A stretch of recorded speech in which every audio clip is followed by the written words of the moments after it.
막 길 가다가도 사람들이 중국인이냐고 물어보면서 욕하고, 식당 같은 데 들어갔을 때도 그 안에서 중국인이면 나가라, 너네 바이러스 있지 않냐 이러는 사람도 되게 많았어요.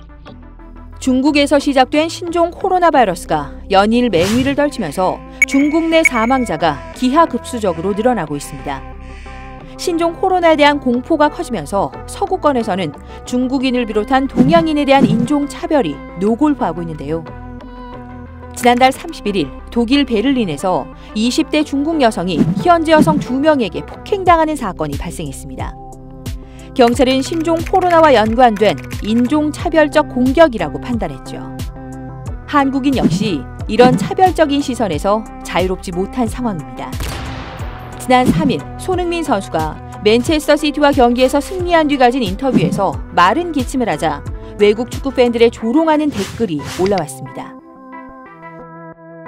호주의 한 여자 사립학교는 신종 코로나 전염 가능성을 이유로 한국계 여학생에 대해 기숙사 퇴거 조치를 결정했고, 이탈리아 산타 체칠리아 음악원은 한국인을 포함한 동양계 학생들의 수업 참여를 금지했는데요.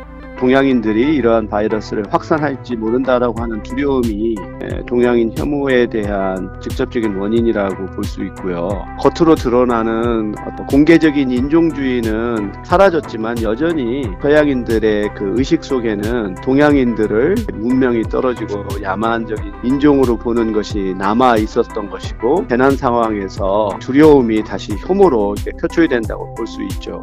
일부 해외 매체가 동양인을 향한 차별과 혐오를 부추기고 있다는 지적도 나옵니다. 독일 주간지 슈피겔은 코로나 바이러스는 중국산이라고 표현해 중국 당국으로부터 항의를 받았고, 프랑스의 한 지역 신문은 일면에 코로나 바이러스 관련 기사를 게재하면서 황색 경계령이란 제목을 내걸어 비판을 받았죠. 동양인들은 무분별한 차별과 혐오를 멈춰달라고 호소하고 있는데요. SNS상에서 나는 바이러스가 아니란 문구에 해시태그 운동을 벌이기도 했습니다. 차별과 혐오는 서구권에서만 일어나는 문제는 아닙니다. 국내에서도 중국인을 기피하는 현상이 강해지고 있죠. 지난 5일 최영애 국가인권위원장은 신종 코로나 바이러스 확산과 관련해 특정 집단에 대한 차별과 배제가 아닌 인류애와 연대로 사회적 재난에 대처해야 한다고 밝혔는데요.